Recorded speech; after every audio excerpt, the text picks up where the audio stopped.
అధికారంలోకి రావాలనుకునేవాళ్ళు, ఓ రాజకీయ పార్టీగా చెప్పాలని చెప్పుకునేవాళ్ళు, అందులోనూ 14 ఏళ్ళు ముఖ్యమంత్రిగా చేశారని చెప్పుకుని గర్వంగా చెప్పుకుని 40 ఏళ్ళు రాజకీయ జీవితం ఉందని చెప్పుకుని చంద్రబాబు నాయుడు లాంటి ఇంతకంటే ఘోరం ఏమైనా ఉంటుందా? అసలు ఎక్కడికి తీసుకోవాలనుకుంటున్నాడు ఈయన?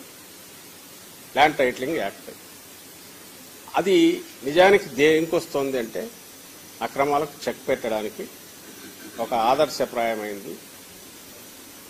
ఒక కంక్లూజివ్గా మన ఆస్తి ఏదైనా ఉంటే దాని మీద ఎవడి కన్ను పడకుండా పడినా ఒక భద్రత దాని చుట్టూ ఉండి ప్రభుత్వమే గ్యారెంటీ ఇచ్చే రకంగా ఒక ఆదర్శప్రాయమైన ఒక చట్టం తయారయ్యే ప్రాసెస్లో ఉంది. అది ఇంకా చట్టం తయారై గెజిట్ అయింది తప్ప దాని ప్రొసీజర్లు ఇవి కానీ ఏ రకంగా పోవాలని కానీ ఇవి పూర్తి చేసి మళ్ళీ ఇంప్లిమెంటేషన్లోకి రావాలంటే ఇంకొక కండిషన్ ఉంది మనకు పెట్టుకుంది, సమగ్ర భూ సర్వే జరగాల. ఈ వీడియో కానీ మీకు నచ్చినట్లయితే లైక్, కామెంట్, షేర్ చేయండి. మరిన్ని అప్డేట్స్